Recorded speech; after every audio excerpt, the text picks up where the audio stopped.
Pemirsa, Menko Polhukam periode 2019-2024 Mahfud MD dalam podcast Terus Terang menyebut untuk kasus Panji di Mensrea tidak bisa dihukum. Sementara itu Gubernur DKI Jakarta periode 2014-2017 Basuki Cahayapurnama alias Ahok dalam podcast Denny Sumargo mengaku pro atau mendukung Panji.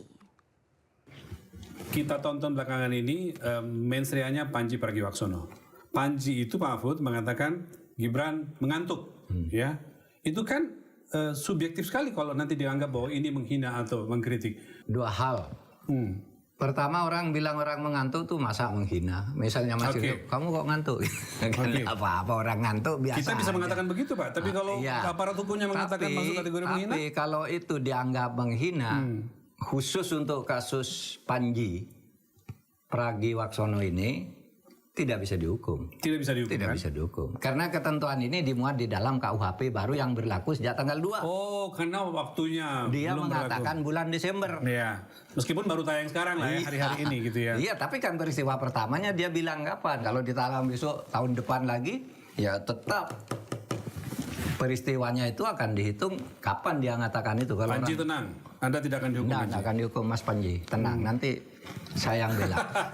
Tapi gue udah nonton di Netflix. Nonton. Waduh gila deh, Panji nekat banget. Oke, pro kontra dong pasti. Gue sih pro banget tuh. Kan dia udah pinter. Dia udah pakai disclaimer nih. Ya. Keyakinan saya. Nah itu yang saya mau tanya Mas. Kenapa gue suka lo? Iya, kenapa sih Pak itu keyakinan Gue itu apa langsung sih? bilang sama bini gue nih. Wah, gue suka banget nih kalimat itu enggak. Tapi kalau ada yang gugat, delete-nya bisa masuk loh Makanya Pak. kita lihat aja. Kan kita harus yakin namanya hukum itu kan ada presiden. Nah ini cakep nih. Itu kalau kita, saya suka dengan hukum. Iya, iya. Maksudnya secara normatif ya. Tapi pernah mengalami hukum ya. Ada presiden gitu kan. Iya.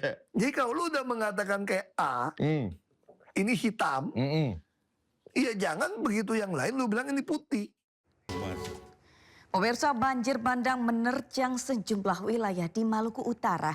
Halmahera Barat menjadi wilayah terdampak paling parah. 178 rumah di 3 kecamatan rusak.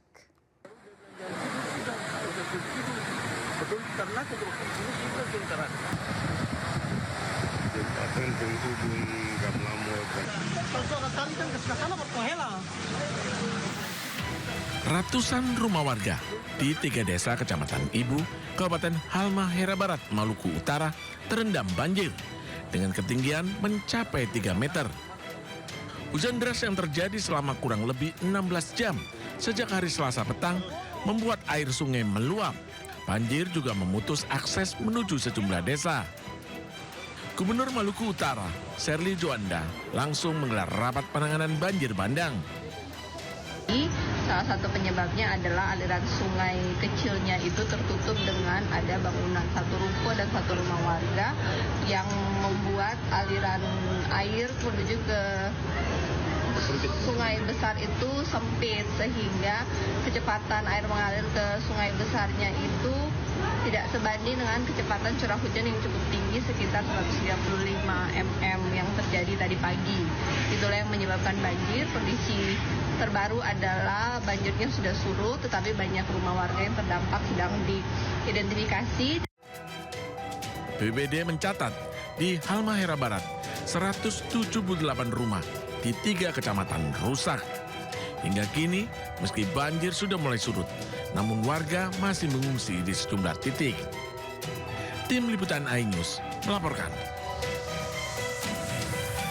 Pemirsa, tingginya intensitas hujan di hampir seluruh wilayah Provinsi Maluku Utara dalam 3 hari terakhir membuat 2 desa di Kabupaten Halmahera Barat diterjang banjir setinggi 3 meter. Ratusan rumah warga di 3 desa Kecamatan Ibu, Kabupaten Halmahera Barat, Maluku Utara terendam banjir dengan ketinggian mencapai 3 meter. Banjir yang menerjang permukiman warga akibat hujan deras yang terjadi selama kurang lebih 16 jam sejak hari Selasa petang kemarin.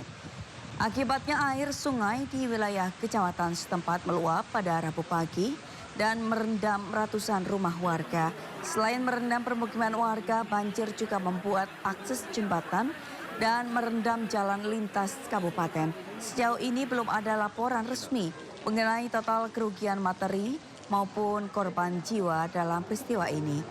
BPBD Halmahera Barat, personel TNI Polri diterjunkan ke wilayah setempat untuk membantu penanganan bencana.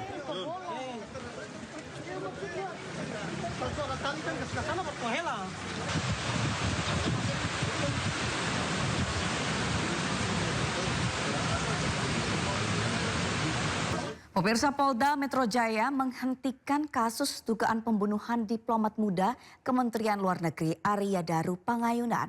Alasannya polisi belum menemukan adanya peristiwa pidana.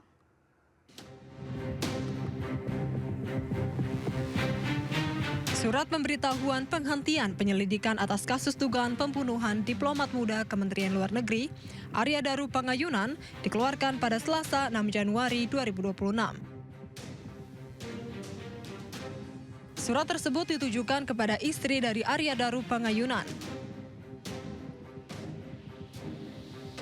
Sebelumnya, diplomat muda Kementerian Luar Negeri Arya Daru Pangayunan ditemukan tewas dalam kondisi wajah tertutup plastik dan terlilit lakban di kamar kosnya di kawasan Menteng, Jakarta Pusat pada Selasa 8 Juli 2025. Tim Liputan iNews melaporkan. Pemirsa, kabel melintang dan semraut masih menghantui warga dan pengendara di Jakarta. Di Jalan Supomo, Tebet terlihat masih terdapat tiang yang penuh dengan kabel semraut. Hal ini tentunya membahayakan keselamatan dan keamanan warga Jakarta. Tidak hanya di Tebet, sepanjang Jalan Duren 3 Raya, Jakarta Selatan, tiang-tiang listrik penuh kabel yang melintang pun terlihat. Kondisi kabel yang kusut dan tidak teratur ini meningkatkan resiko kebakaran akibat korsleting listrik. Tentunya hal ini mengancam nyawa pengguna jalan. Selain berbahaya, kabel semraut juga merusak nilai estetika.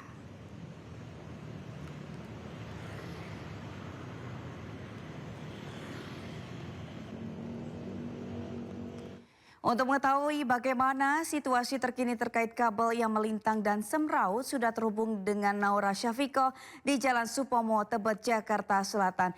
Ya, Naura, seperti apa situasi di sana?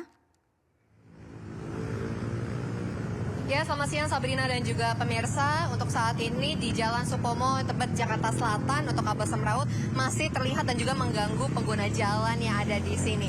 Dan tepat di belakang saya ini adalah salah satu titik di mana tiang listrik dan juga kabel utilitas ini melintang, menjuntai dan juga semraut hingga mengganggu dari pengguna jalan yang ada di sini, khususnya untuk pengguna yang pejalan kaki di trotoar ini. Dan jika kita lihat lebih lanjut lagi, Sabrina dan juga pemirsa, di sini tidak hanya dari kabel semraut saja yang mengganggu pemandangan, tapi juga dari tiang listrik yang untuk jumlahnya lumayan banyak, kemudian juga untuk bentuknya yang sudah tidak sempurna alias miring, dan ini pastinya sangat membahayakan untuk nyawa pengguna jalan sekitar. Tidak hanya dari pengguna jalan sekitar, dari kendaraan bermotor juga pastinya sangat terganggu untuk adanya kabel seperti ini. Dan memang kalau kita lihat ini kabelnya banyak sekali jumlahnya, ada dari yang ukuran tebal, kemudian ada ukuran yang kecil juga, dan bisa dipastikan juga pastinya ini tidak hanya dari kabel listrik saja, tapi ada juga dari kabel telepon, juga kabel internet.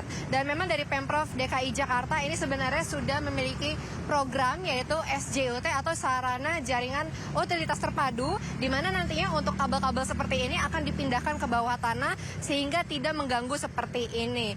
Namun memang untuk progresnya saat ini masih belum terlihat di beberapa titik di Jakarta, salah satunya di Jalan Supomo, Tebet, Jakarta Selatan ini, di mana masih banyak sekali sepanjang jalan, tidak hanya di titik ini, tapi masih terus berlanjut hingga ke sana, di mana untuk tiang-tiang listrik ini dengan kabel kusut ini masih ada di sini. Dan seperti yang kita ketahui bersama, di beberapa bulan sebelumnya memang untuk kabel semraut ini sudah banyak sekali memakan korban, seperti menyebabkan korsleting listrik sehingga ada percikannya api, kemudian juga untuk membahayakan nyawa untuk masyarakat yang ada di sini. Sementara itu, Sabrina. Baik, terima kasih Naura Syafiko melaporkan langsung dari Tebet, Jakarta Selatan. Selamat bertugas kembali.